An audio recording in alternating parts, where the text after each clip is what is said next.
এই স্বাধীন ভূখণ্ডকে গণতান্ত্রিকভাবে রক্ষা করার জন্য মুক্তিযোদ্ধাদের যে প্রজন্ম, তাদের প্রতি নিবেদন থাকবে তারা যেন এদেশের গণতন্ত্র এবং সার্বভৌমত্ব রক্ষা করার জন্য তাদের পূর্বপুরুষরা যেরকম ৭১ সালে যুদ্ধ করেছে, প্রাণ দিয়েছে, তাদের মধ্যে যেন সেই একই চেতনা তারা যেন ধারণ করে।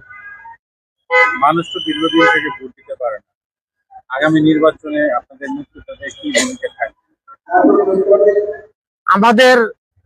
আমরা তো লড়াই করেছি, আসলে আমরা তখন ছাত্র নেতা ছিলাম। এই আমার পাশে যে ২ জন লোক আছে তারাও সেই সময় ছাত্র নেতা ছিল। আমরা গণতন্ত্রের জন্য লড়াই করছি ৭৯-এ আমরা সেটা আদায় করেছি ভোটের মাধ্যমে। সেই ভোটে যখন এই দেশের সরকার গঠন করতে না দেয় পাকিস্তান সরকার, তখন কিন্তু এই দেশের মানুষ যুদ্ধের জন্য ঝাঁপাইয়ে পড়ে। সেই সময় শহীদ জিয়ার কণ্ঠে আমরা একটি বাক্য পেয়েছিলাম, আমি মেজর জিয়া বাংলাদেশের স্বাধীনতা ঘোষণা করলাম।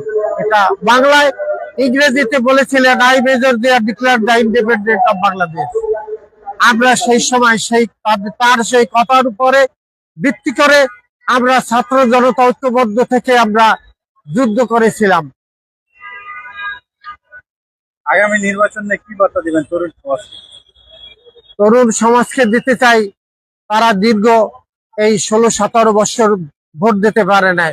আগামী নির্বাচনে তরুণ সমাজ যেন ধানের শীর্ষে ভোট দেয়, এইটাই তাদের প্রতি নিবেদন থাকবে, গণতন্ত্র রক্ষা করার জন্য, সার্বভৌমত্ব রক্ষা করার জন্য।